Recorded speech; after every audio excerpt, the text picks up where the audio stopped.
This is the Russian Dynamite, Masha Slamovich. Becca here. This is not America's sweetheart, Davian. It's Billy Starks. And the super fly guy, Trayvon Jordan. This is the fly side flyer, Jalen Brandon.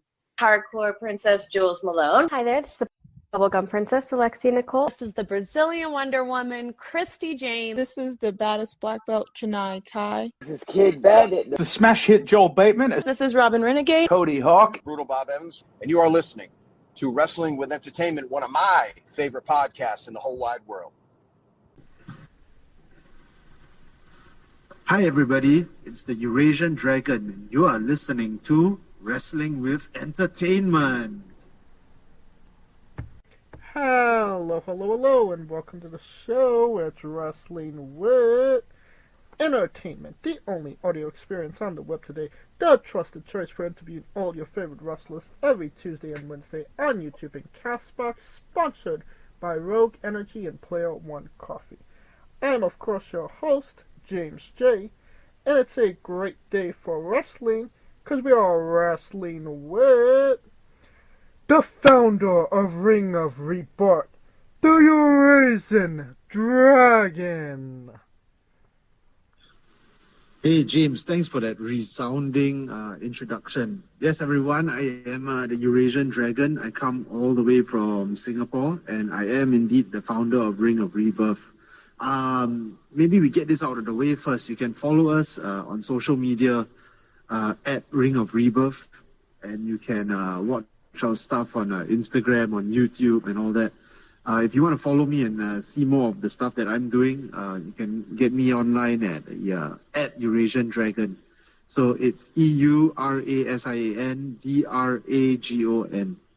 Thank you very much, James. Yeah. Where shall we begin with today?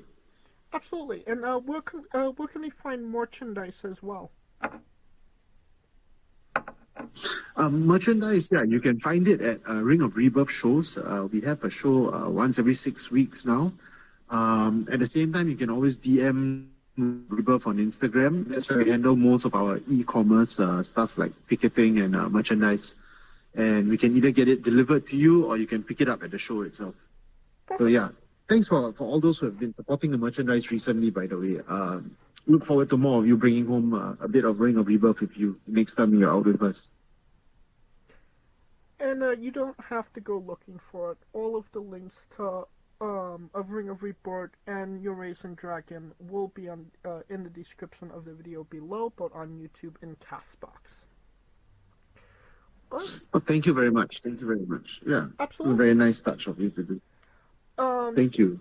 That being said, can you tell us about your promotion, Ring of Rebirth? Sure. So, a bit of wrestling history in Singapore. So Singapore has 3 promotions now. It started off with Singapore Pro Wrestling in 2012, of which I was a pioneer member of. Then there's GrappleMax and now Ring of Rebirth. So I think from the get-go, we got to establish ourselves as something different to what's already being offered. So that's it, right? Our shows are run in a very small studio space. But because of that, right, I try to make the shows more intimate. You know, I call it the Ring of Rebirth experience because I want the audience to come there and feel tangible experiences through the pro wrestling product. I'm curious, what kind of inspired you to make Ring of Rebirth? Considering, you said that you were a pioneer of bringing pro wrestling to Singapore in the first place with Singapore Pro Wrestling. I think SPW, they're doing really well as a super indie federation. So they've got a good training school, a good platform of shows, and a lot of top name guys coming through and stuff like that. GrappleMax, they adopt Japanese style and all that. So they are a bit more technical and real world driven. So for me, right, I've always been a fan of the studio wrestling stuff that, Jerry Lawler, Memphis Wrestling, NWA, yeah, you know what I mean? So I like how that was presented. I like that I like character wrestling, so I try to present an intimate sports entertainment product for people come experience our shows. And at the same time, I quite like the whole inter-promotional stuff. So we've started to blend acoustic music, stand-up comedy, like product placement and stuff like that into our live shows as well, just to give the audience a bit more, of an interactive feel and a bit more of an alternative feel as well when you come down to watch our wrestling shows. I gotcha. Yeah. And I am curious, how did you come up with the name Ring of Rebirth? I'm a big fan of DC Comics, and then I was at the library one day and I saw DC was launching its Rebirth collection.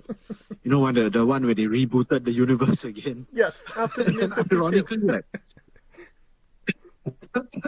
so I think like DC Comics may or may not come up in conversation, in this conversation going forward, because I realized a lot of the wrestling that I presented is secretly inspired by DC as well. So Rebirth was quite a cool concept. It's no secret that there are a number of ex-SPW or Grapple Max trainees training with us now. Maybe stuff didn't work out for them elsewhere, so they come here and maybe they wrestled elsewhere before someone else. And got like completely, repackaged gimmicks and stuff. We always wanted to try being malleable in terms of genre, because we know we are entertainment first, right? So because of that as well, we've also rebooted our in-universe storytelling 3 times. So that's like more than Zack Snyder has done. So yeah, we just want to be a fresh and renewed experience each time people come and watch our shows or watch our stuff online. And it is a big time for Ring of Rebirth as well. You're currently in year 3 of running shows. And you are crowning your first ever Ring of Rebirth heavyweight champion as well, no?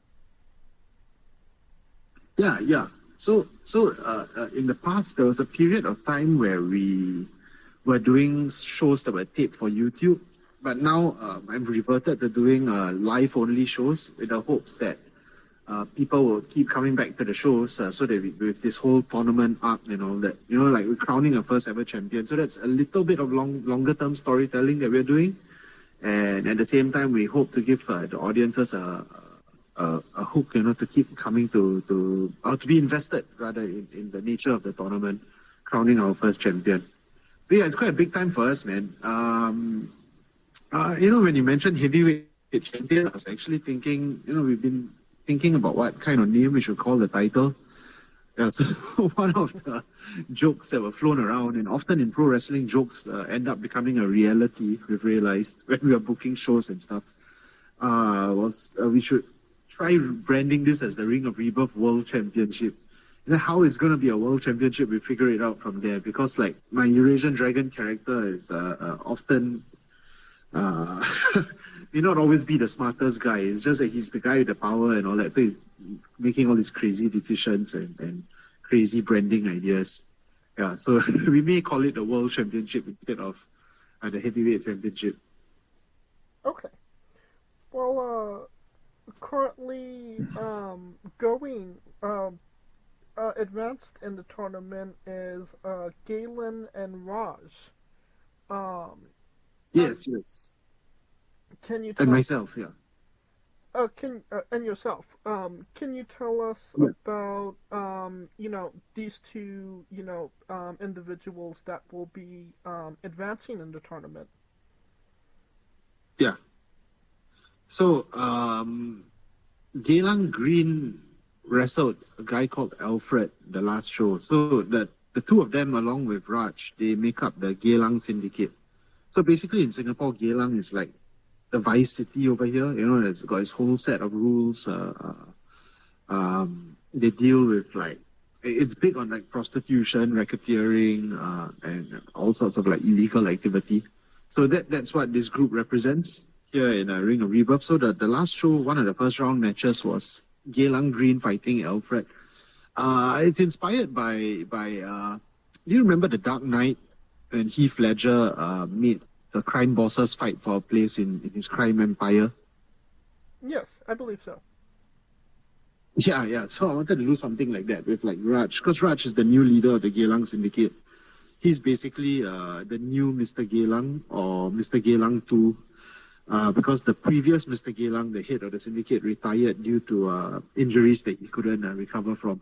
So Raj was basically the special guest referee for that one. And why he was the guest referee as well was because the previous show, during our Q&A, I forgot to mention, Ring of Rebirth experience always ends in a Q&A with the audience, which gives the audience even more sense of, ownership, sense of involvement. So like one of the guys asked about the referee problem, right? And in pro wrestling, there's always this referee problem where the refs get knocked down during the main event and then they don't get up and they make bad calls and all that. Right, so for this match, we implemented that as part of the program. So Raj, the leader, was the referee, and Geylang Green went over Alfred pretty easily. Because Alfred, you see, he's Singapore's world wrestler, Yeah. Like he's legitimately like disabled. Yeah, so, he's mentally and physically disabled to some extent. And then, in a match like this against Geylang Green, we are promoting him as like, this muscle-bound dude.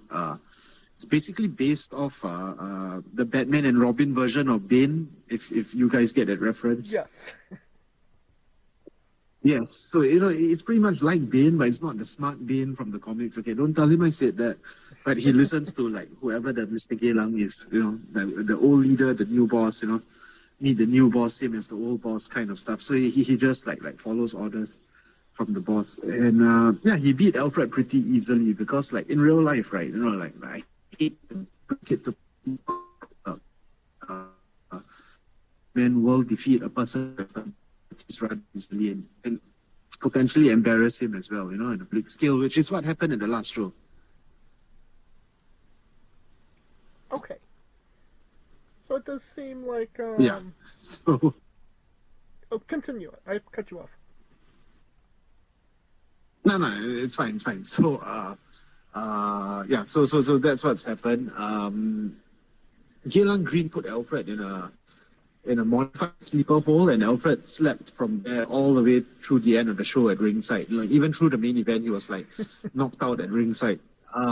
Speaking of the main event, the new Mr. Geylang, Raj, was facing one of the SPW mainstays, BGJ of wrestles in the tag team Jack and Cheese. He used to wrestle in a tag team alongside me as the Big Bad Boys. We are former VPW Vietnam Pro Wrestling Tag Team Champions. So he was in the main event against the new Mr. Geylang, Raj, the last show. And then the new Mr. Geylang showed he was as underhanded as the previous boss was. He resorted to standard stuff of like eye rakes. He won the match by rolling him up with a handful of tights. That kind of nefarious heel actions. So he's carrying on where his previous where the previous Mr. Geylang left off, but pretty much with his own interpretation, because they're of similar sizes, different sizes, different racial backgrounds, and even have a different in-ring style. So it's interesting to see where Raj goes from here, because he's the new guy as well. He's only been around for 5 months in the wrestling industry. Okay. I got you. Yeah. I do have... So this show is coming on. Oh, continue. What was you saying? This show is coming on April 9th, right? By the time you're listening to the two of us talk. So April 20th will be the next Ring of Rebirth experience, Ring of Rebirth Experience 5. One of the matches would be the Geylang Syndicate. What's the guy's name? New Mr. Geylang, Raj, and Geylang Green versus Jack and Cheese.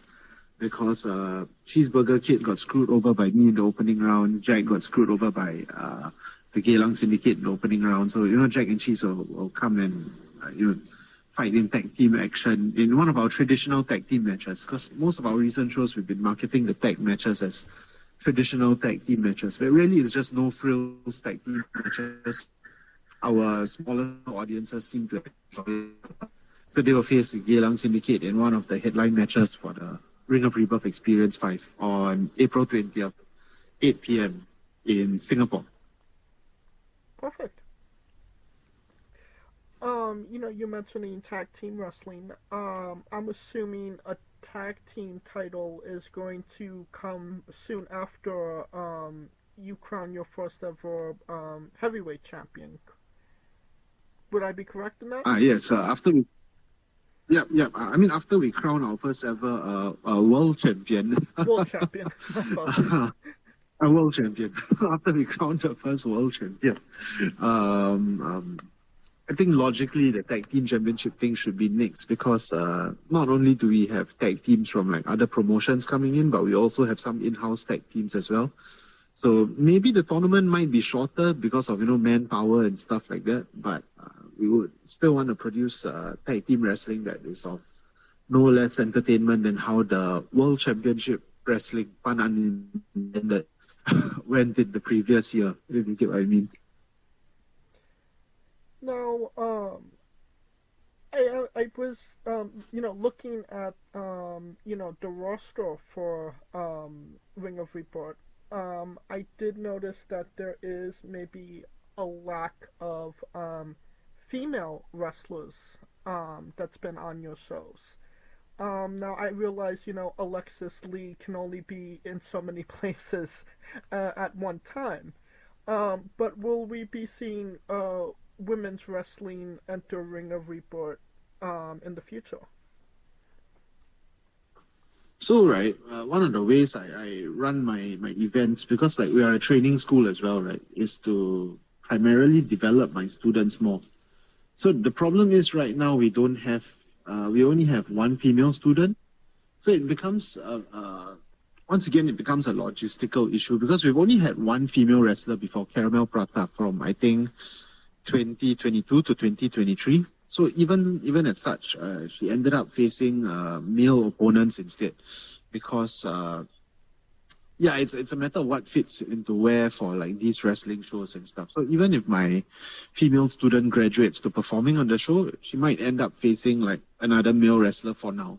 So like, because there's been a lack of female students, so that's why there's been a lack of female matches.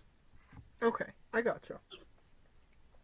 What do you think that there hasn't been a lot of interest from, females in Singapore to be pro wrestlers? I wouldn't say it's a lack of interest because like there have been a number of female students and there are a few female wrestlers in Singapore. I think it's a lack of interest in becoming a female wrestler at Ring of Rebirth more so. So that is something I need to figure out, Okay. Because like Grapple Max has female classes, SPW has Alexis Lee and I think a few other pretty decent female wrestlers as well. So like it's a matter for us to like see how we can better. It's a bit of a catch-22 because we don't book female matches, and then maybe that also results in females not wanting to join at the present moment. I mean, I could definitely see that. Like I said, there's only so many places Alexis Lee could go in a day.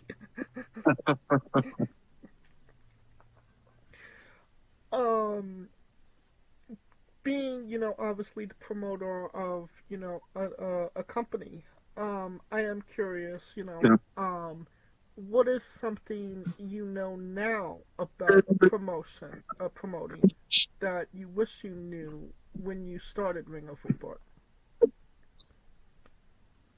I realized everything is very mathematical in promoting, whether it is like, the basic stuff like venue rental and then the cost overheads and like production costs and whatnot, ticket sales and all that. But even booking a card, you only have so many slots that you can fill up for a certain time frame.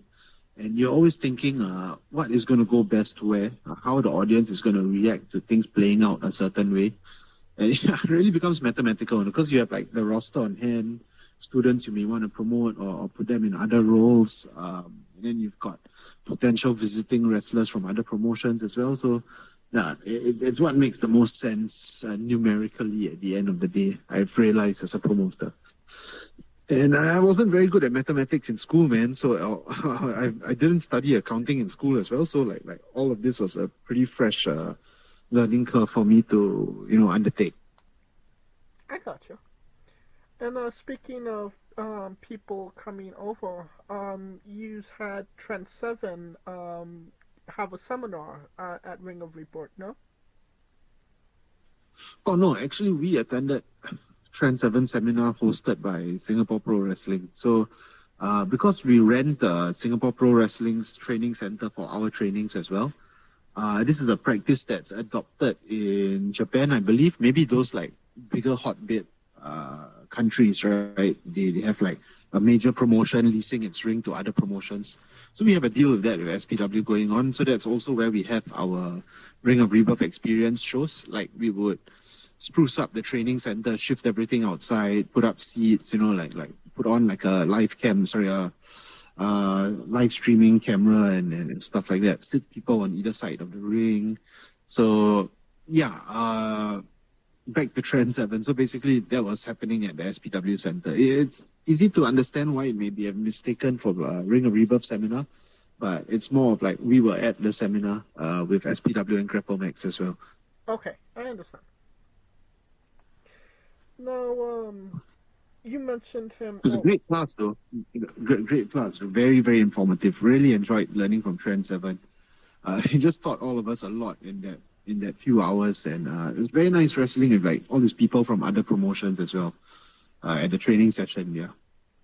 Oh, absolutely. One half of Mustache Mountain. Yeah. Now you going to obviously you're a promoter, but you are also a wrestler as well. You used to tag team in Big Bad Boyz with BGI. Can you tell us about your relationship with him? Also, when BGJ was still a student at Singapore Pro Wrestling, I wanted him to be part of my tag team at that time. So I was in a tag team called the Mighty Dragons with Mighty from SPW. So we were the SPW tag team champions at the time. And we wanted to have we wanted to have one of those young boys system where we get like one of the students to like follow us around and stuff and like absorb from us. Not as if, we are like world beaters or anything, but if you get what I mean, we just wanted someone to like specifically pass down a bit of heritage and a bit of knowledge too. So I got BGJ to be part of the group at that point. Up until we formed Big Bad Boyz, we've only ever worked in 6-man tags in like trios matches. So Big Bad Boyz was our first time teaming in maybe how many years? Maybe about 3 to 4 years, slightly more than that, maybe about 3 to 4 years, yeah. But this time it's just the two of us, right? So I just wanted to present to Vietnam Pro Wrestling like a very classic heel tag team. Even the name itself is self-explanatory. Going to Vietnam, they have an open weight system there because most of their guys are like a little smaller, like 60 plus, 70 plus kg. So we were just this heavyweight bruising, cheating tag team. A bit of a throwback, So that was Big Bad Boyz. Had a nice run. We won the tag titles in our second match together as a team because we wrestled in like Ring of Rebirth the week before. That served as a bit of a warm-up match. And then we went to Vietnam. I won the tag team championship with a broken freaking wrist. I actually tore my wrist tendon just 3 weeks prior to the match. The recovery time was supposed to be 6 weeks minimum, but I won the tag titles 3 weeks later. So I fell and then I tore my wrist tendon, and then they operated on me, emergency operation. I wrestled the match in a cast. I remember the Vietnam Pro Wrestling boys were quite shocked to see me come in a cast in the ring before the show and start doing some warm-up drills with just one hand. So I guess that was a harbinger of things to come when we won the tag titles in the opening match. The crowd was stunned, and I'm not sure if you've interviewed VPW guys, but they've got a really good setup over there. They always have sellout crowds of like 400 to 500 people, and this was supposed to be their biggest show of their year. And I think nobody expected the new tag champions, new babyface tag team to like drop the belts in their first defense, but yeah, that's what happened. So we gave the fans a nice moment to remember, and then we eventually lost the titles back to the VPW boys later in the year. So we were tag champs for about 4 months plus. I believe around 140 days.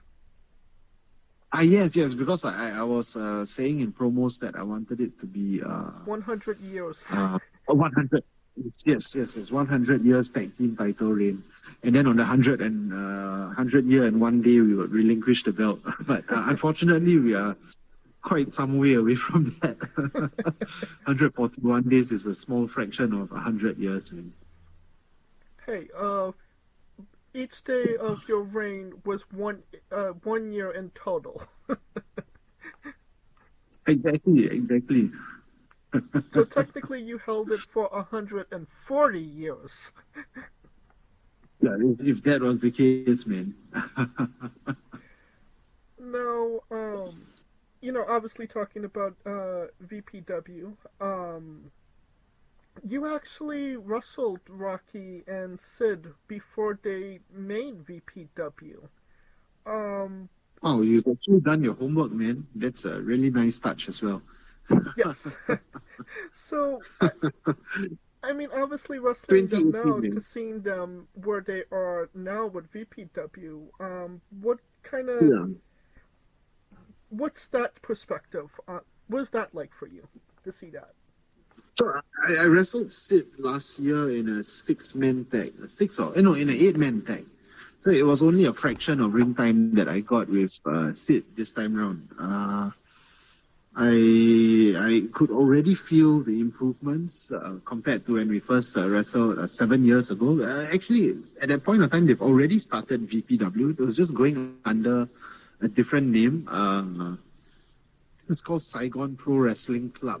And they were running match shows at the time. But when they started VPW, they started rebranding after they got like their ring shows and stuff like that, if I'm not wrong. So they were already technically, they were already VPW, just that in a different name. And they were starting out, I think they were maybe 1 or 2 years in at that time.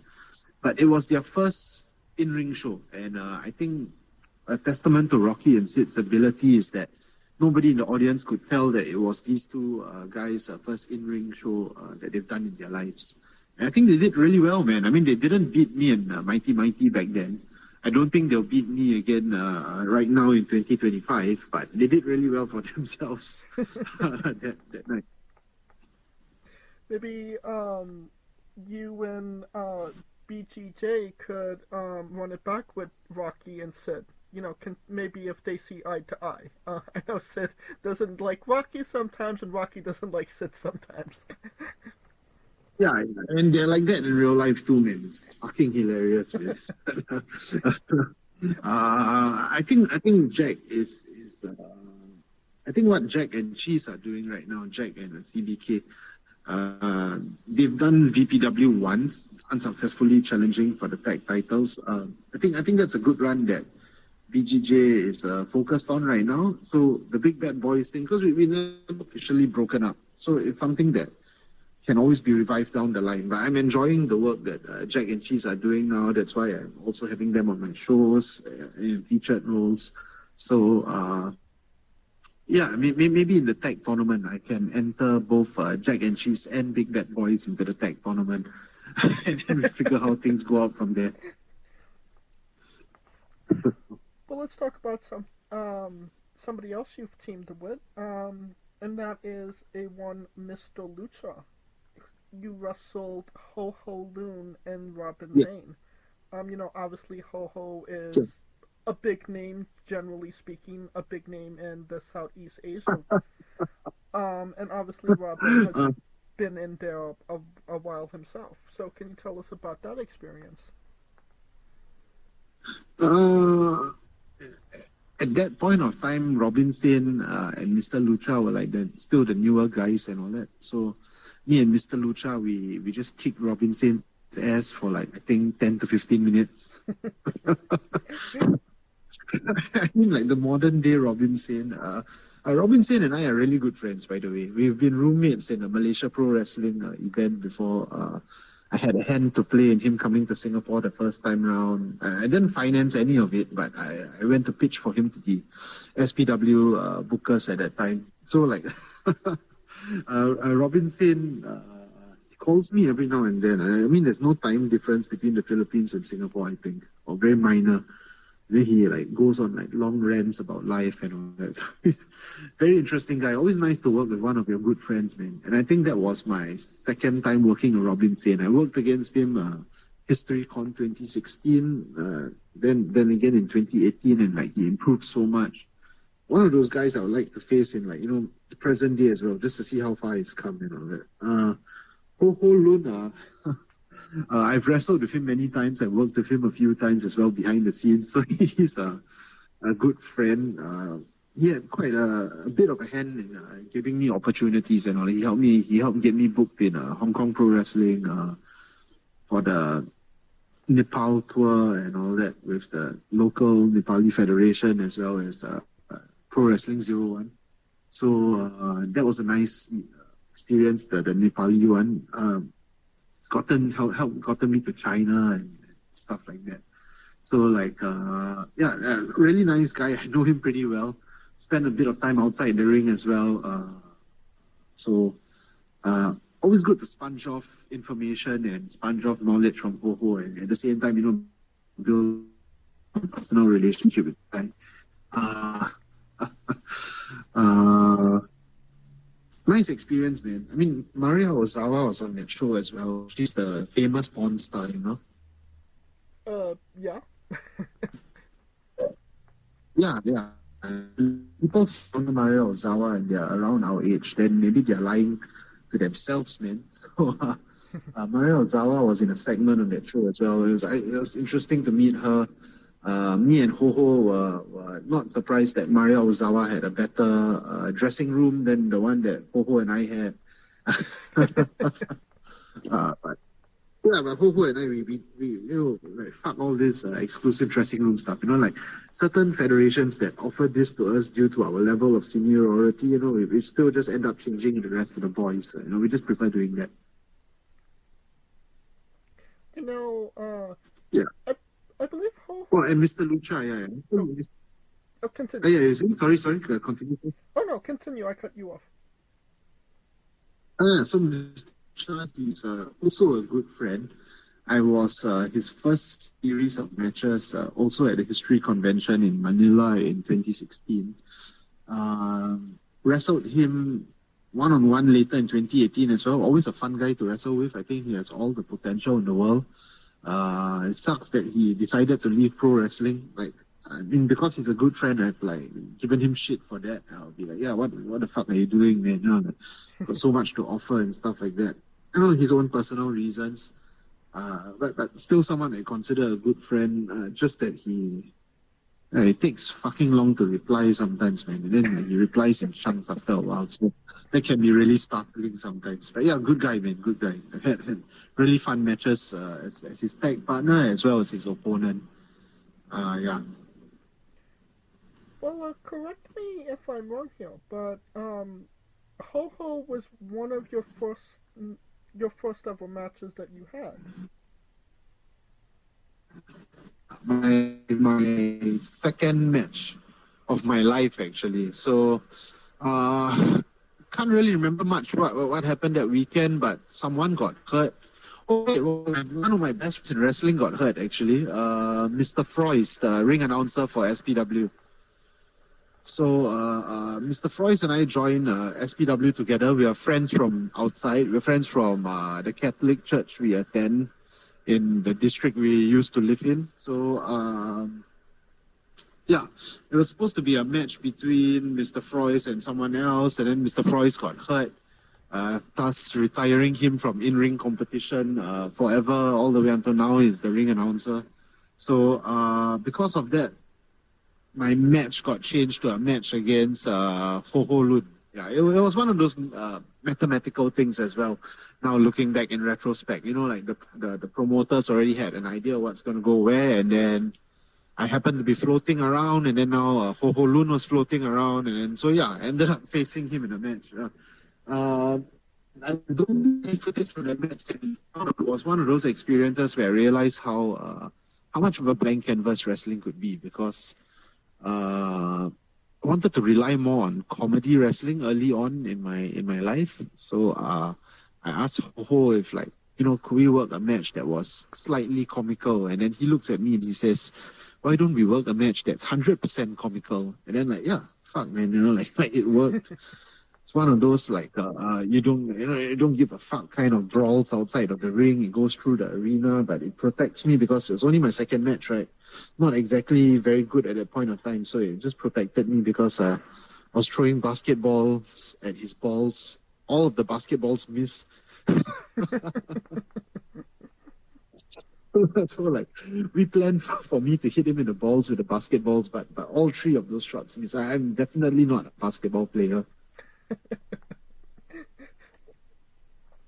And then we fought over Mr. Froiss's crutches because he tore his ACL the week before in training, right? Ruling him out of the show. He came in crutches, and Ho grabs the crutches from Mr. Frois and hits me in the gut with it. And then I grab it from him, and we are tussling over the crutches over the newly disabled guy.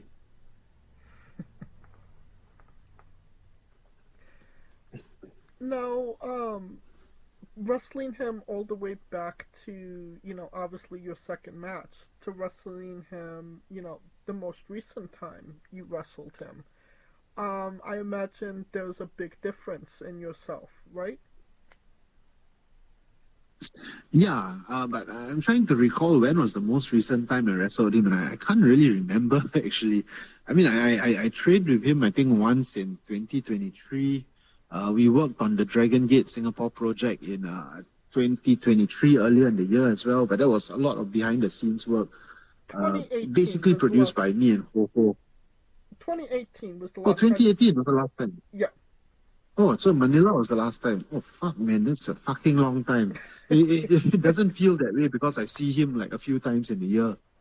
He comes over to do SPW shows, we spend a day catching up, all that stuff, So, like, it seems like I see him often. I didn't realize I didn't wrestle him since then. Yeah, big difference, man, from early 2013 to 2018. Just like things clicked so much better.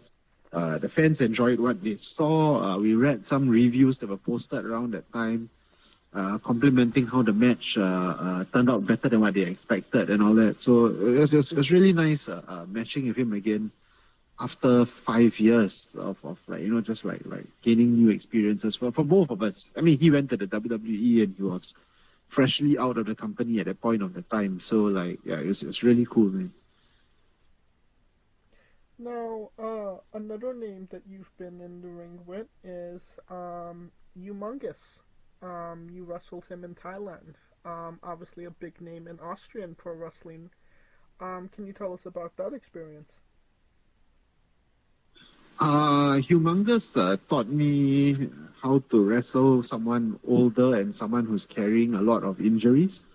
It's a bit intertwined with what Ho has dispensed, as advice, like how we can work around minimizing bumps so that you can also preserve your longevity. So working Humongous, I mean, it was a standard, a bigger man match, but I'm not exactly a smaller man either, but we had to ensure that he didn't get hurt. He's got so many responsibilities in life, like family, wrestling promotion to run, wrestling school to run, and then his theater acting work and stuff like that. I ensured Humongous was safe, and we relied more on rolls rather than bumps. So even Ho says that because we were working in a padded boxing ring for that match. So Ho also said that if the arenas are out of your circumstances, like the floor is harder, the mat is harder, like just rely more on like bumps and selling and strikes, you know. The audience may not know any better. If there is a need to take a bump, maybe take one at the end. So that was humongous for me, man. Like I said, he comes up to me before the show and first thing he tells me is that my neck, my shoulders, my elbows, my legs are all gone. I can't do anything much. And I'm like, yeah, don't worry, man. We'll figure something out. So it was really fun taking care of that dude. Now, you know, you are very well traveled. You wrestled, you know, in a lot of different countries. The one that I found very interesting is that you wrestled in Russia for IWF. What was that experience wrestling in Russia? I think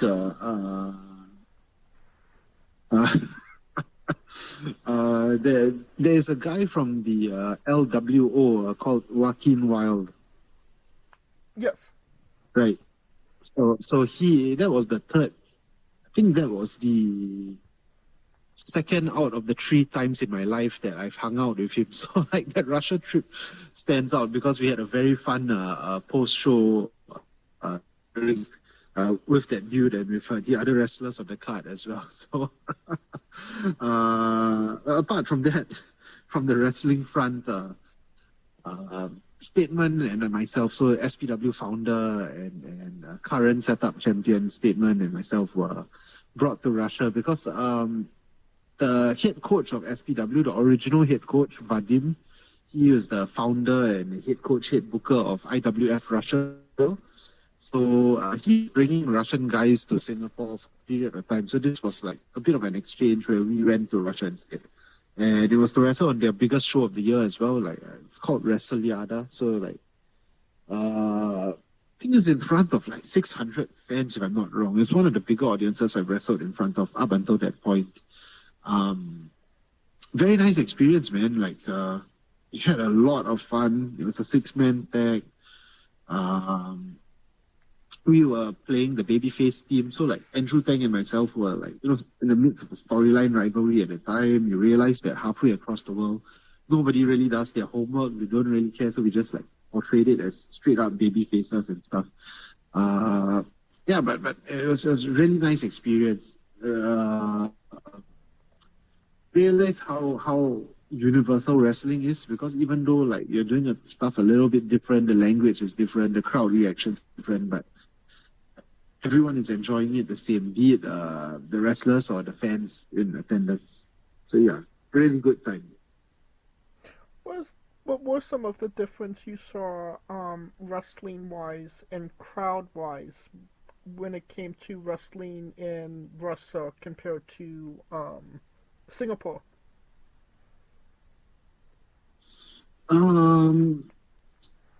Like crowd-wise, even the setup of the venue was circular in nature. The Singaporean venues tend to be squarish. So the fans are seated as such. So in Russia, they were seated on bleachers. Whereas in Singapore, everything is at eye level. You know what I mean? It's like just ground level. We hardly have the opportunity to wrestle in venues with bleachers. So I think with bleachers, we start remembering lessons we were taught that were not exactly applied that way in Singapore. You know, you have to wrestle for the cheap seats. You know what I mean? Like the people who are paying for the seats all the way up there. Because in Singapore, we are wrestling for people at the back of the room. So it's even our in-ring technique, how we want to like sell certain emotions to all parts of the crowd and at the right times as well during the match. I think apart from that, similarities actually. I think like a very similar Singapore pro wrestling crowd, because IWF Russia also operates a bit as a super indie. The only thing they have infrastructure-wise that is better than the only thing they have infrastructure-wise that I would say is better than how we run things in Singapore is consistency, because they have consistent episodic content on their YouTube channels. Whereas in Singapore, as you can see, most of our stuff is done monthly or bi-monthly. So they've had like so they have an inbuilt fan base, but at the same time, it's also attracting a lot of casual observers to their product. I gotcha. What has, obviously you've wrestled all over Southeast Asia, Russia, India, China. What has been the most unique wrestling experience you've had outside of Singapore? I think all of these countries come with very interesting stories, man.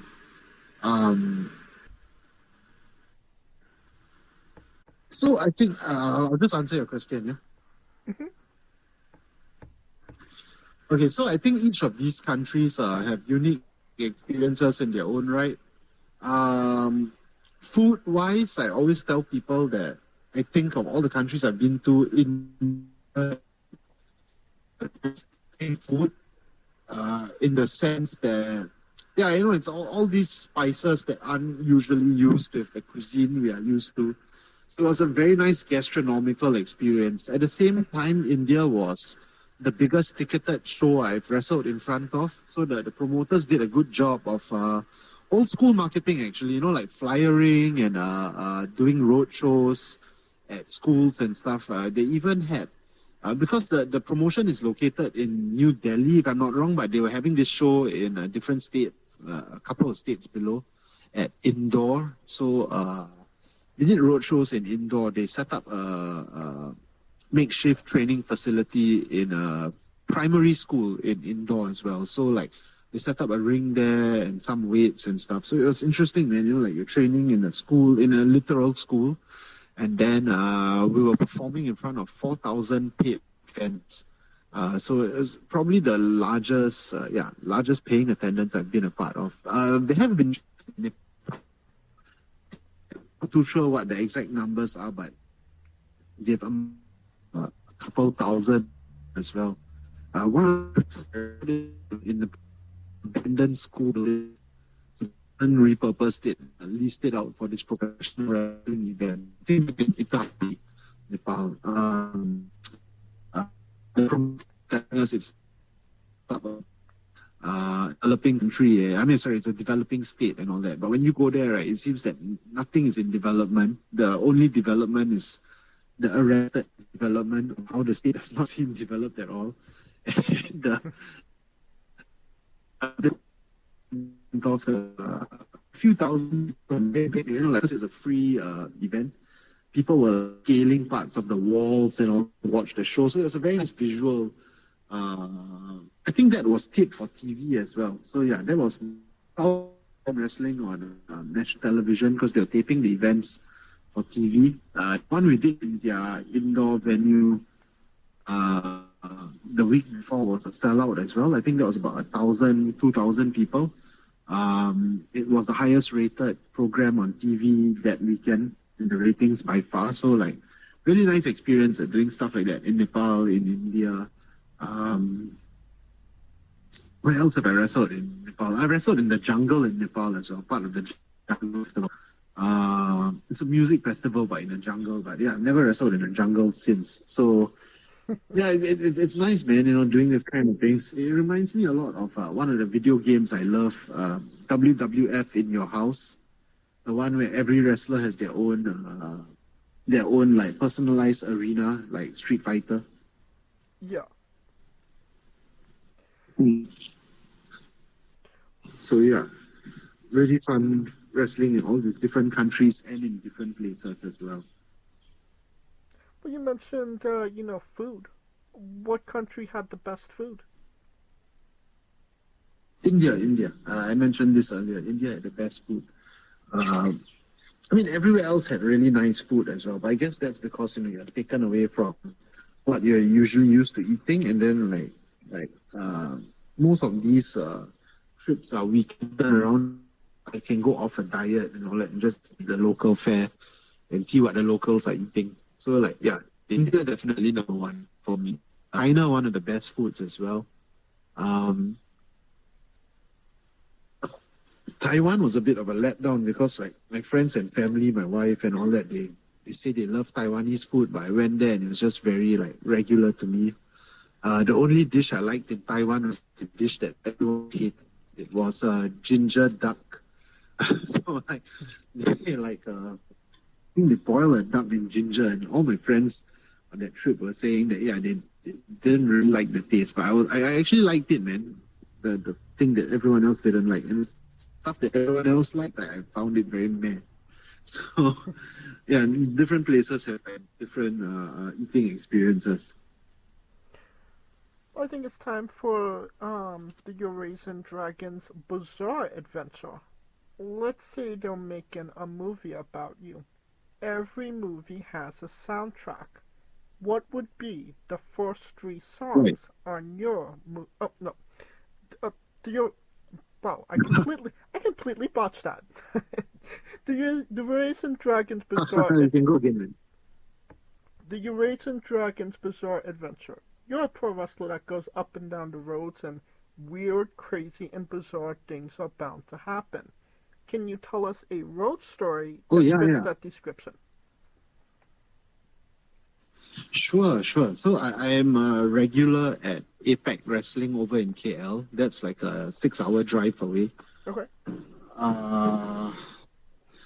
So how I usually travel to KL most of the time is by bus. So there are these like sleeper buses that bring you from Singapore to KL, right? So the promotion puts me on a bus like early in the morning usually. So I in the past before I became a dad, I would like maybe go for the weekend and stuff, have a day to like chill and all that. But now that I'm a dad, I usually do KL like in a day. So I leave the early bus in the morning from Singapore, usually about 6 or 7 in the morning. Sometimes I try to squeeze in a gym session before that, even earlier in the morning. Sometimes I can't do that. And then I do the show in KL. Usually it's an evening show, or sometimes it's a 4 or 5 p.m. show, sometimes it's an 8 p.m. show. And then I either leave that same night on the bus back, or at most I leave first bus in the morning if it's one of those shows that's running past 11. So obviously bizarre things happen on the road. There's once I lost my gear in my luggage because it's a funny story actually, man. Because like everyone at APEC Wrestling was laughing at me about it the whole event long. The promoter Shaukat gave me a hug at the end. He was like, "Yeah, don't lose your gear again, man." So, what happened was that it's one of those early mornings, and I don't get much sleep because I have a toddler at home, and then I'm also running Ring of Rebirth and doing some freelance gigs here and there and all that. We were at a rest stop, so the bus would stop 2 times on the way to KL, at like places where you can come down and use the bathroom or get a bite, that sort of thing. Mm-hmm. I was at a rest stop, and one of my students and one of the Ring of Rebirth standout wrestlers, Urfi is a fan of the Rascals tag team from TNA. Yeah, and I was just scrolling through Facebook at a rest stop. And it was, I think, the time when the Rascals showed up in NXT. So I was just watching their clip, and I was like, "Oh wow, these guys are really good, man! I'm really entertained by them." And I look up from the phone, and the bus has left without me, man. And then like my luggage is on the bus, but thank goodness I had my personal items on me because like most wrestlers, I carry a fanny pack. So the fanny pack had like my passport, my phone, my wallet, and stuff like that. But my luggage bag had my wrestling gear in it, as well as everything else. Like the toothbrush, the towel, the change of clothes, blah blah blah. But the fucking wrestling gear was on the bus, already on the way to KL, and I'm stuck at a rest stop, stranded as fuck, man. So always in situations like this, I will call one of the guys in the office of APEC Wrestling. So this guy called Kevin, behind the scenes guy. He's not one of the wrestlers, but he's running some logistical and creative stuff for Shaukat. He's one of my close friends there as well. So I would bitch to him about my plight first. He would.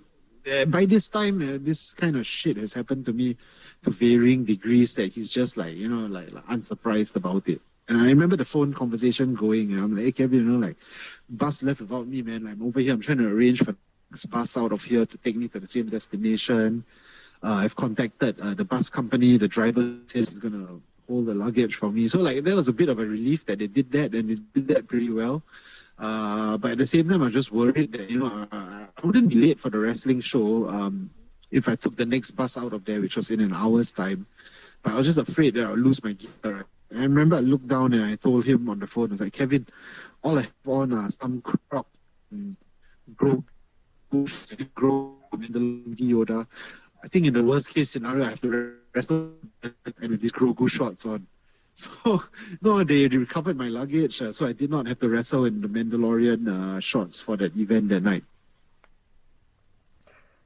So basically, one time you went, you didn't have your gear.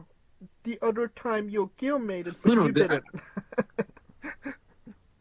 No, it's the same story, man. Okay. The gear made it to KL. I made it to KL as well. It's just 1 hour later. The bus driver was kind enough to hold on to my gear for me, so I did not have to wrestle in Mandalorian shorts. I wrestled in my gear that night. But everyone was giving me shit for it at the venue. So that was funny, man. Well, it's definitely a great story, to say the least. It's a recurring nightmare, man. People have recurring nightmares of like falling down a cliff or like bad stuff happening to them. But I realize my recurring nightmare over the years is always either not showing up for a show, showing up late to a show, or showing up without gear. I don't know, maybe like that's how serious I take pro wrestling. It starts appearing in my dreams, but not in the way I want it to, man. Well, other than pro wrestling, you have started doing stand-up comedy as well, no? Yeah, I have. Can you tell us about that?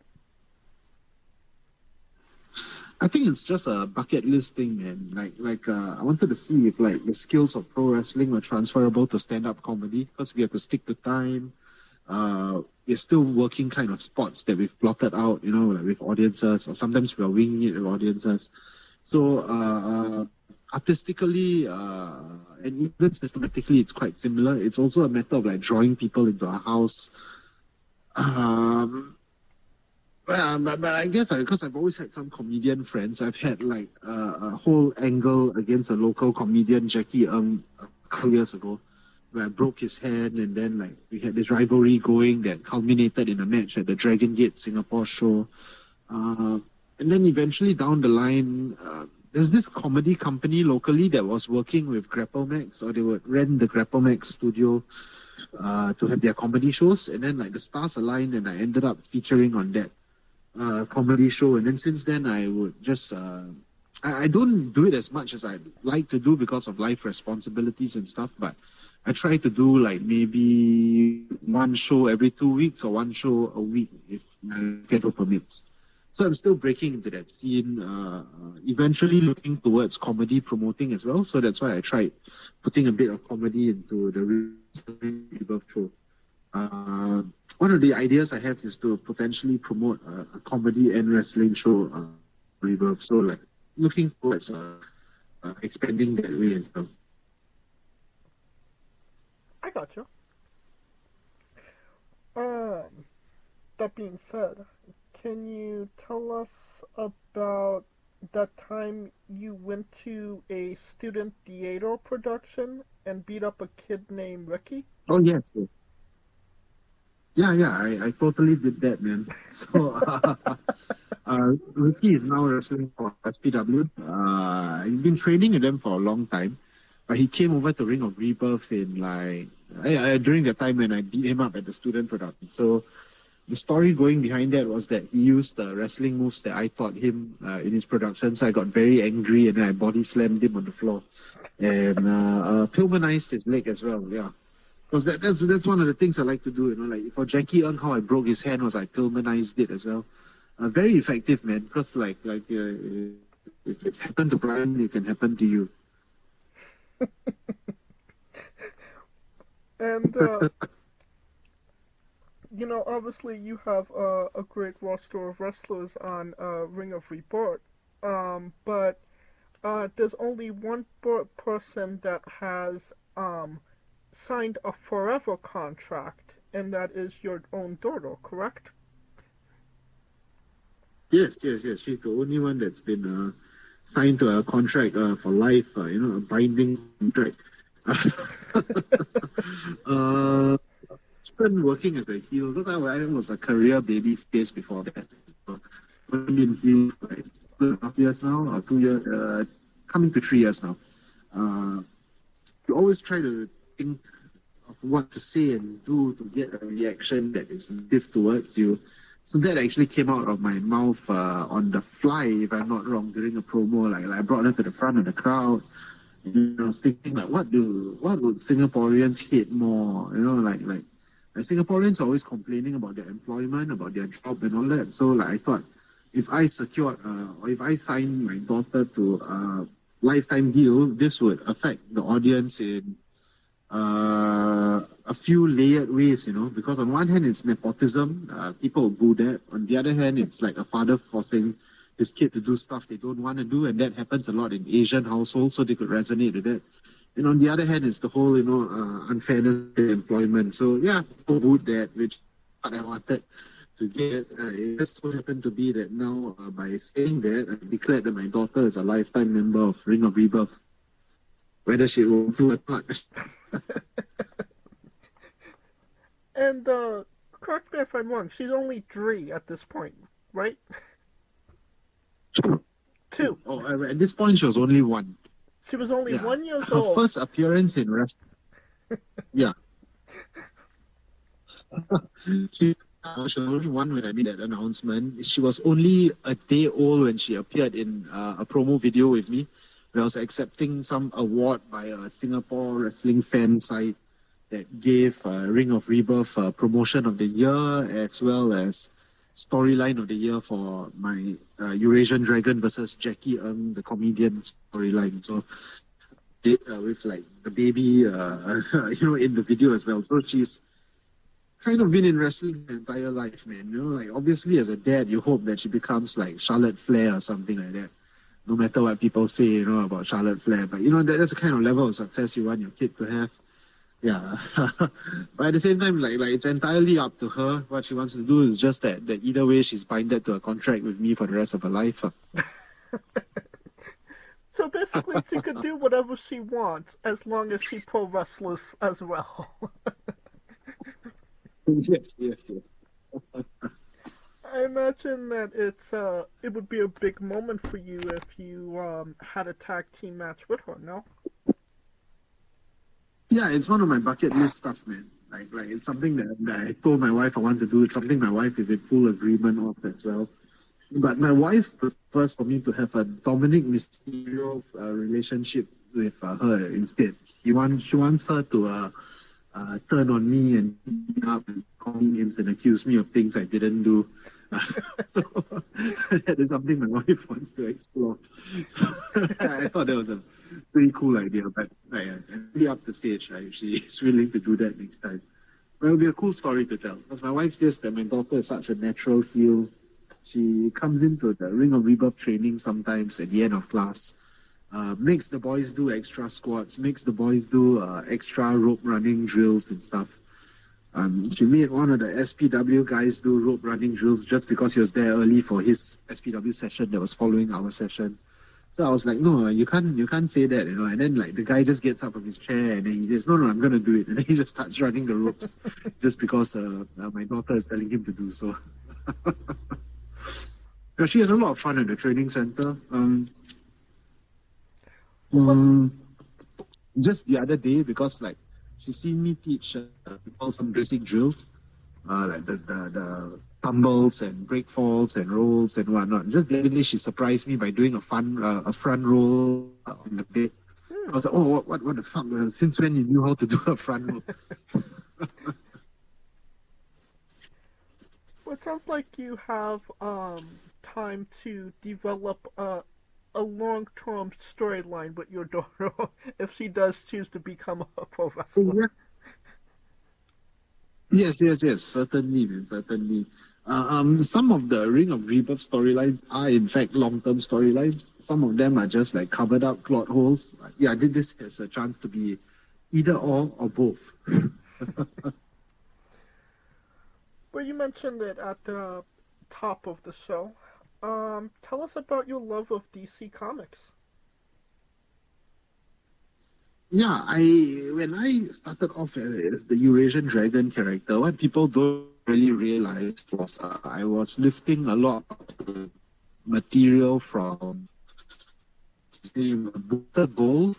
I tried to model the character after Booster Gold because, like, I mean, I was portrayed as a babyface, but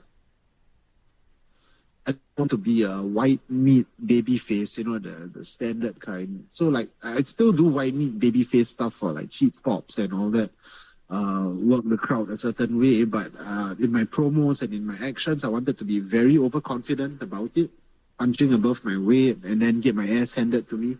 So at least even if people are buying and taking the heat, right, at the same time,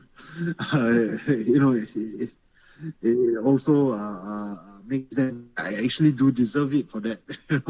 So just something I wanted to do different artistically. So Booster Gold was one of my inspirations. Like, even my color schemes were blue and gold. And then what else? The whole Rebirth name I've lifted from DC Comics. Character development I've lifted from there as well. Rebooting my Ring of Rebirth in-universe storytelling in its third incarnation now as well. That's like that's also a very DC thing to do. And the other thing is the whole multiverse thing. Internally for Ring of Rebirth, I always remind our guys, and I also remind the visiting wrestlers that when you come here, you're playing the Ring of Rebirth version of yourself. So like even Jack and Cheese have different entrance music when they come and wrestle for us. They are portrayed a little differently from their SPW selves.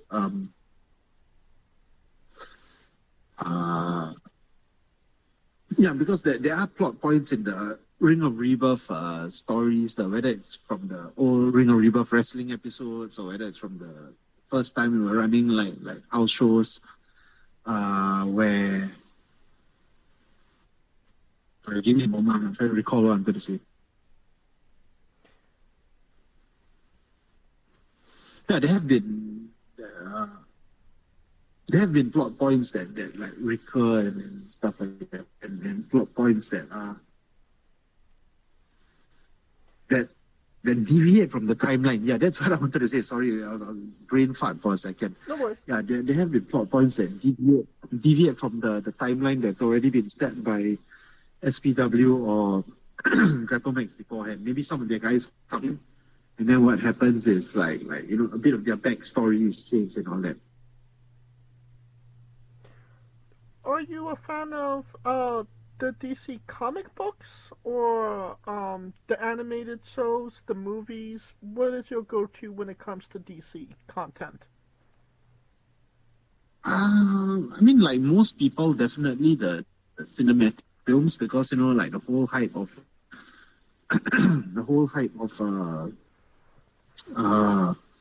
watching a movie in theaters and the marketing that goes behind it that hooks us as like even casual viewers. DC content, I've read the entire new 52 runs of Batman and Action Comics. I'm a big fan of Batman and Superman. The old 52 as well was one of my favorite DC runs from their original post-crisis universe. I do like delving into history, so I've read books like Batman's Best of His Golden Age or Superman in the 50s, that sort of stuff as well. So animated shows. I recently watched that one that was on Amazon, that Batman Cape Crusader, I think, where they also kind of rebooted a lot of the storytelling and backstories for the Batman universe. So I enjoyed that one quite a bit. Like most people, I'm a fan of the Batman animated series. Like I would pop in an episode every now and then from Netflix. One of my favorite DC content in recent time was the Peacemaker series, actually. I like the Suicide Squad movie, but I thought the Peacemaker series was really, really good. Big fan of John Cena, man. Like, I really enjoy John Cena's work, whether it's in wrestling or in movies. Okay, so you're definitely very immersed in DC. When it comes to a trade paperback or, a specific story, what's your favorite?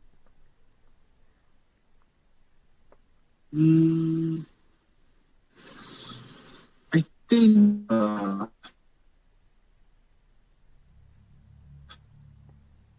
every year, every 2 years once. I think that's quite seminal in the way it was portrayed. I like how Frank Miller tells his stories. Batman: The Killing Joke is a very nice standalone story, I think. For long-term storytelling, or rather like a maxi series, I think 52 was really good. I popped really big at the end of 52 when Booster Gold turned out to be the main protagonist for that story, because I'm a big Booster Gold fan. What else, man? There was recently I watched the Arrow series. Yeah, I started reading some old Rebirth. I really enjoyed it. The early 2000s. Now it's obviously dated, but the way they told stories back then, there's a bit more fearlessness to it compared to like storytelling today, where we've kind of confined ourselves in a more conservative era, as like the decades progress. Yeah. Right. Well, other than DC Comics, correct me if I'm wrong here, but you're also a Star Wars fan as well, no? Yeah, very, very big Star Wars fan. Like, even the Ring of Rebirth logo, when I wanted it designed by the designer, the direction I told him was like, make it look like something out of Star Wars. And then he basically lifted the Star Wars font and made the ROR logo. So, yeah, very big fan of Star Wars. Also a fan of the whole, like, fallen hero character trope, stuff like that.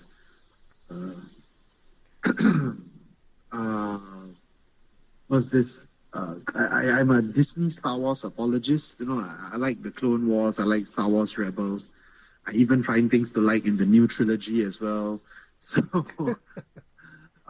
Star Wars also has inspired a lot of my creative direction. Which is your favorite movie?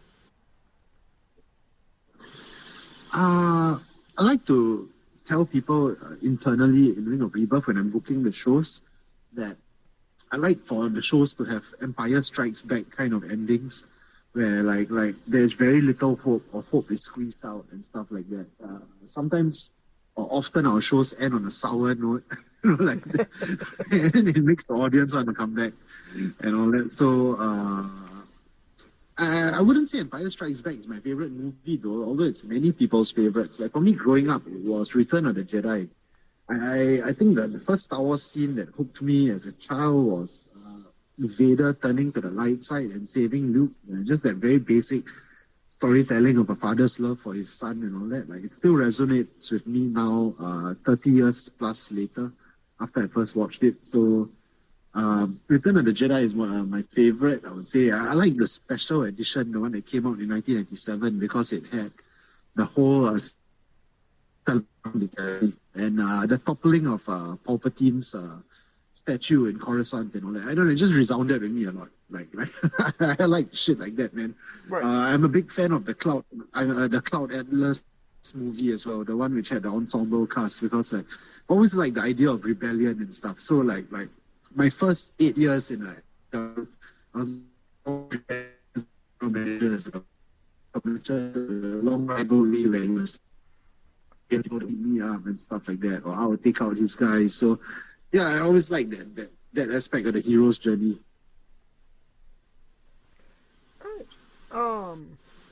Favorite character from Star Wars?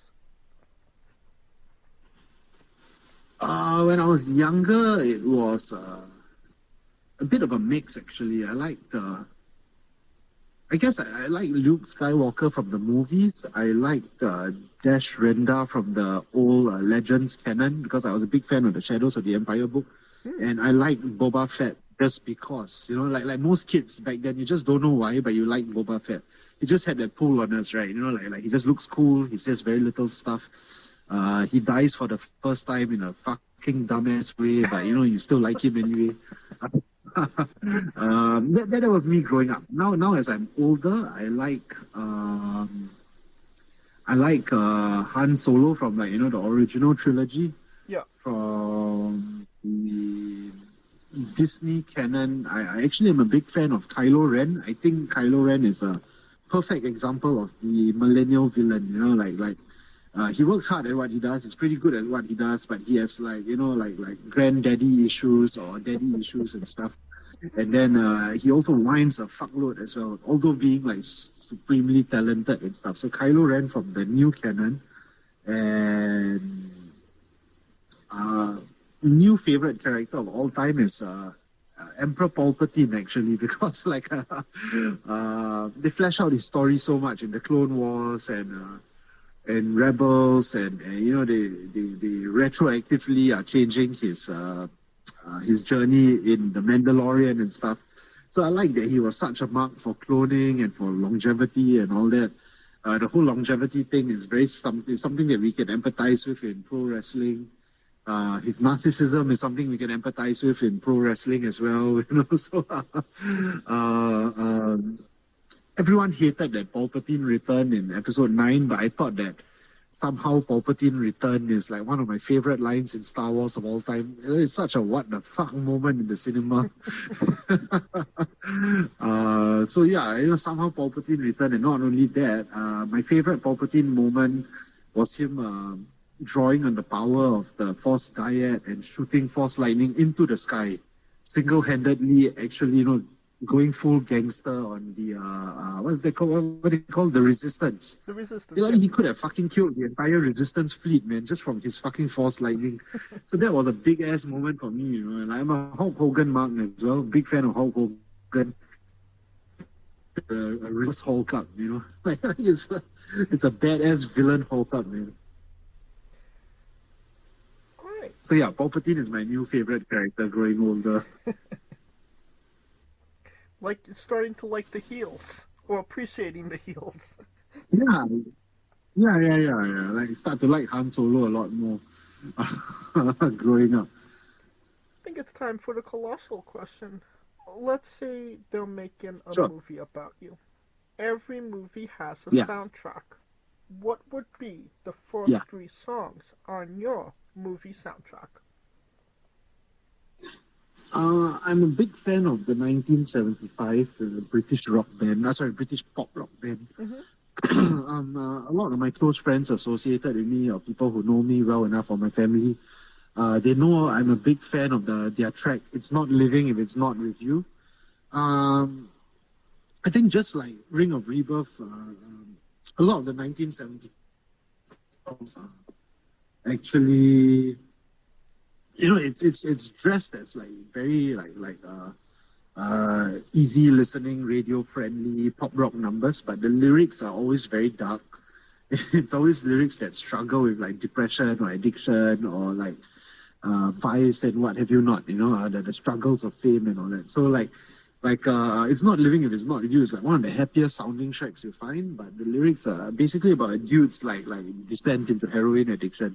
So I like the whole, it's cyclical back to the whole Empire Strikes Back directive towards my life and my content and stuff like that. So that's one song definitely on the soundtrack. Okay. Another song is because I grew up in the 90s and the early 2000s, right? So Creed was a big thing for us back then, even in Singapore. So there's always this debate whether you like My Sacrifice or Higher more. So I'm a Higher guy. So definitely Higher by Creed, even if it's just for shits and giggles, because the current generation have a rebranded Creed as a bit of like a humor slant and a bit of a joke, right? So Creed for the shits and giggles, Higher by Creed. Okay.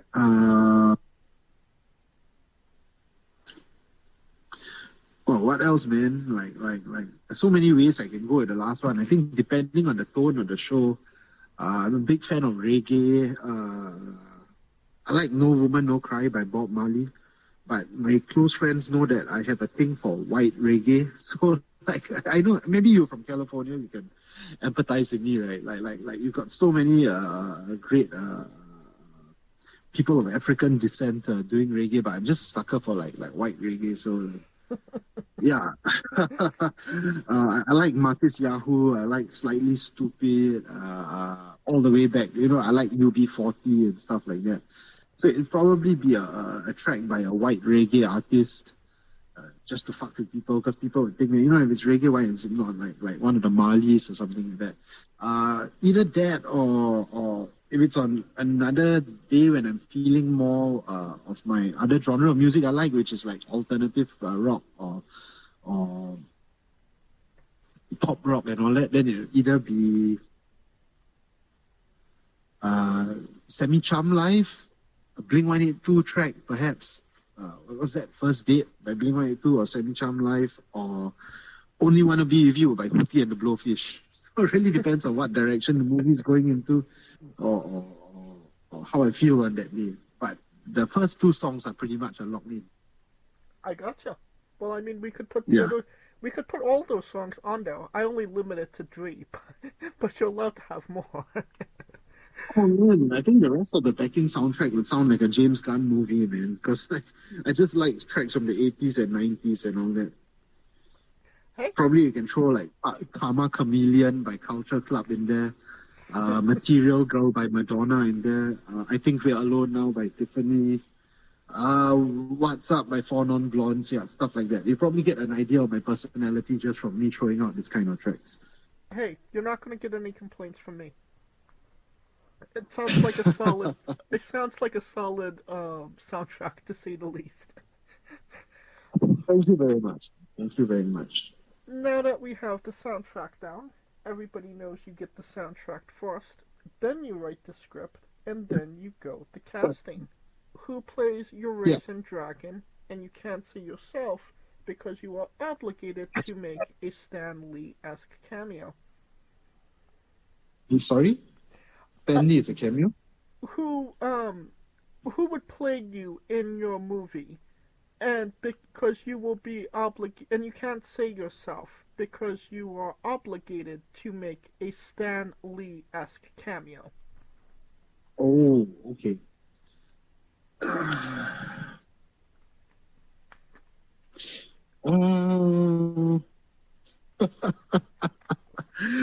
If I want to go really out there, I would say Will Smith.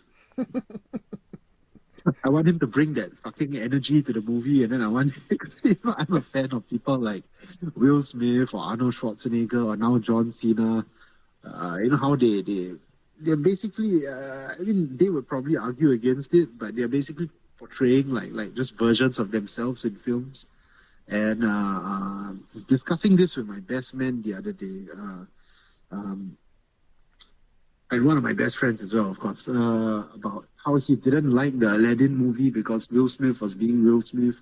He didn't like that dead shot in the Suicide Squad was Will Smith being Will Smith. But I would like for him to like play the facets of my life, but in his own Will Smith manner, man. I want him to use his star power to override the story, and then I'd like to see a representation of that. And then since he's in the movie, he might as well like do like one of the title tracks as well, man, in his own Will Smith way as well. Hell yeah. I'm digging this so far. Now that we have you casted, every movie has a supporting cast. Who would be 3 people with meaning to you and your story that would be in your movie, and who would play them? Was John Goodman the father in the Craven the Hunter movie? I thought it looked like John Goodman, but I'm not sure it was him. I did not see the Craven the Hunter movie, so I couldn't necessarily tell you. Yeah, it was like probably because it was someone who looked like John Goodman. It could have been him. I'm on the call with you right now, so I don't think I can actually go and Wikipedia that. Actually, I can. Let me just try that. Let me see if I could, Russell Crowe was in it? I don't see, John Goodman.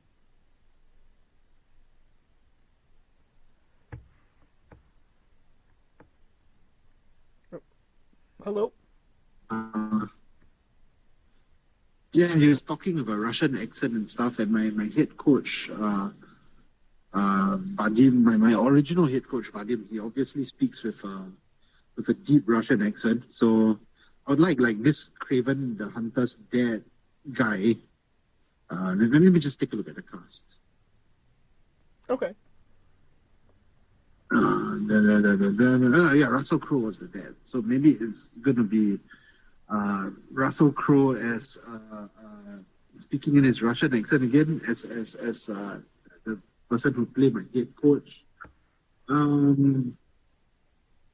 Another recurring character would be, let me see, another recurring character would probably be Robert Downey Jr. Robert Downey Jr. Yes, because he would just make the movie more profitable, and then that would just help me live off the royalties. So Robert Downey Jr. can probably play the role of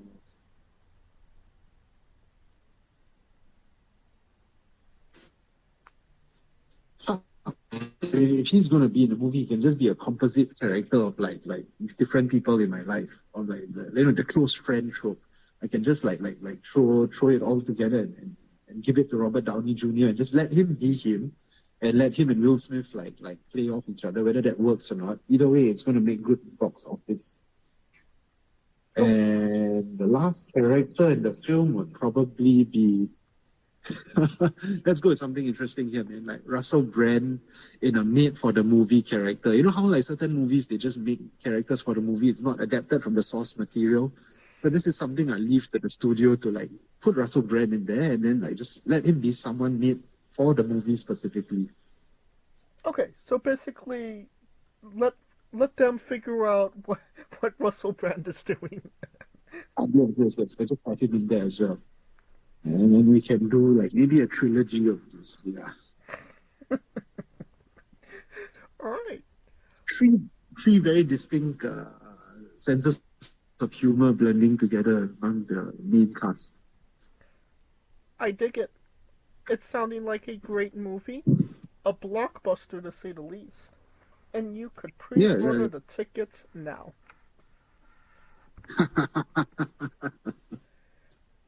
On to a controversial subject. Pineapple on pizza. What's your stance?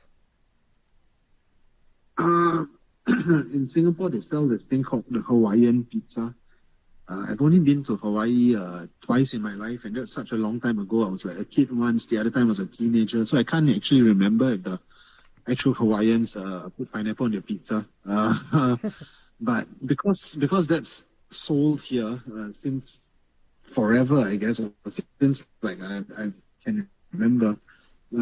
It's something that we just eat, here in Singapore, like pineapple on the pizza. I mean, I personally am fine with it. I could do without it. I could do with it. Either way, if it's there on the table, I'm eating it. Yeah. So, not something I would say I prefer, but it's something that I wouldn't like overlook as well. Okay, so kind of leaning more towards anti, but if it's in front of you, you'll eat it. Sorry? So you're leaning more towards anti-pineapple on pizza, but if it's in front of you, you'll eat it. Yeah. Okay. What's your spirit Pokemon? Wow, good one, man.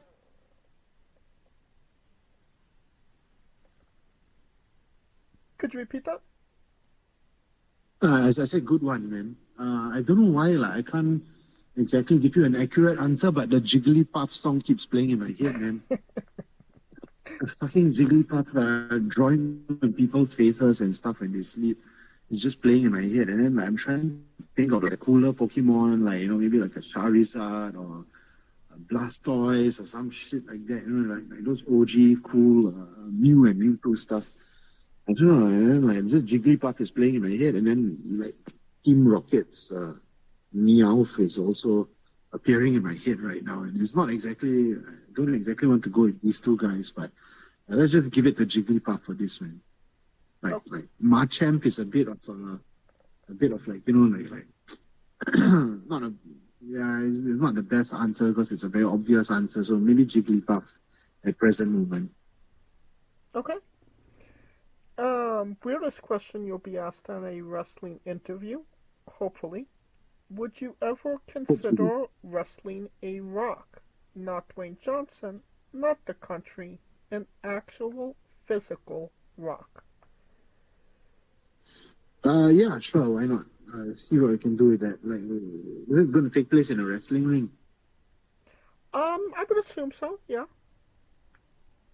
Yeah. I'll probably try to work around that, try to make the actual Rock look like a serious threat. If not, it could also be me squashing that Rock. Yeah, let's make it happen then. Okay. Well, just for context, there is a wrestler named Psycho Mike that indeed wrestled a Rock for over 15 minutes in a Tungsten Man match. That's an Iron Man match that lasts for 2 weeks. Well, I'm sorry, could you repeat that again? Yes, there's a wrestler named Psycho Mike that wrestled a Rock for over 15 minutes in a Tungsten Man match. That's an Iron Man match that lasts for 2 weeks. Wow, that guy has a lot of time on his hands, man. That he does. On a more serious note, where do you see yourself in 5 years? I think I'll still be in my wrestling peak because I'm turning 37 this year. I'll be 42 then. I don't see any signs of slowing down. In fact, I think I've been working smarter recently. So probably doing even more wrestling. If not, I'll be doing it at a higher level than what I'm doing right now. I think Ring of Rebirth would be really steady as well in 5 years because like I don't put pressure on us to like need to hit targets that are out of our hands, but the fact that we are putting on a consistent training program, the fact that we're putting on consistent shows, it's just a matter of volume, right? So everything's going to have the volume turned up in 5 years. So yeah, still doing this, man. Still doing this and doing it well, I suppose. And what is a match from Ring of Rebirth that you'd like people to go see that best shows off what Ring of Rebirth is all about as a company? The most recent iteration of this would be to go and click on our Instagram, go to our Instagram and see one of the live, one of the uploaded live feeds of Ring of Rebirth Fast Forever. Ring of Rebirth Experience Fast Forever, the most recent show we did. The opening match is a traditional tag team match between Aero Sniper Nick and myself, the veteran millennial team, against the younger generation, Urfi and Varun Khanna. So that match, I think from an in-ring perspective, it is pretty much a display of what we are capable of, and also a teaser of bigger things to come. So that will be a good launching pad because that's also our most recent thing, and we are only as good as our last show, right? So that's where someone would get a good introduction to us. And we could find this match on Instagram? Instagram, yeah. Okay. But I mean, the link to your Instagram to Ring of Rebirth will be in the description of the video below, so you could definitely go check out that match. Whether you haven't seen it, want to see it, want to re-see it after this interview. And since we are nearing the conclusion of this interview, we are wrestling with the 8 questions of doom. 8 questions of? Yes. Okay. The 8 questions of doom. This is our speed round. Okay, let's go. Our bonus round, the round where we see who you really are. Are you ready? Sure. Excluding yourself, greatest wrestler of all time. Sorry? Greatest wrestler of all time. Ric Flair. Worst wrestler of all time. think negligible answer because everyone who gets into wrestling is just trying their best at it. So I don't see any worse wrestler of all time. So you will be taking our default answer. Default answer? Yes. You have chosen Eva Marie. You're main eventing WrestleMania for the World Championship. Who is your opponent? John Cena. If you could come out to anyone's entrance music, past or present, who would it be? My own, man. Let's say there's a copyright issue or they couldn't get the track to the venue. You have to pick another theme. What would it be?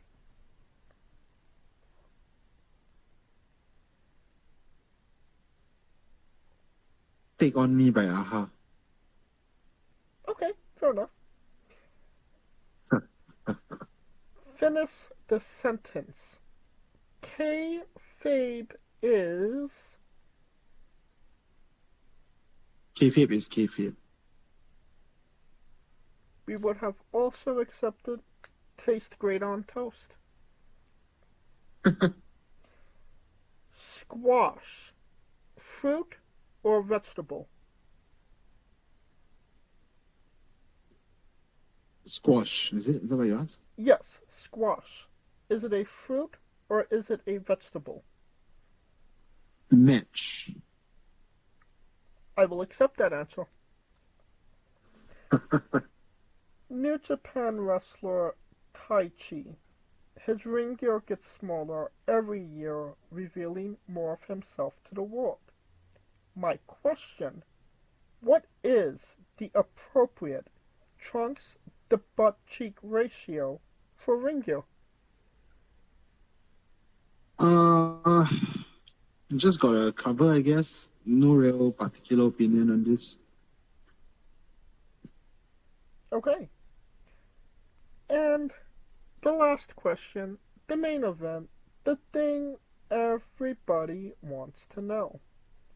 Have you ever had a conversation with a stranger in a supermarket about Darby Allin?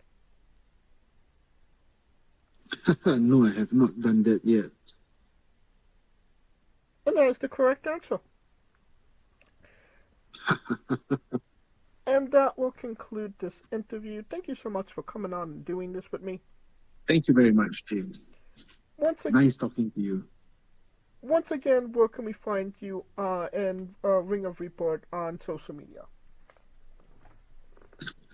So on social media, you can type into Facebook or Instagram Ring of Rebirth, or look for us specifically at Ring of Rebirth. On YouTube, you can type Ring of Rebirth as well. On Instagram, for me personally, you can find me at Eurasian Dragon, EURASIANDRAGON.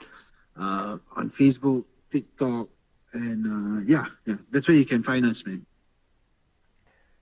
And you don't even have to type it into your Google machine. All of the links to It's right there.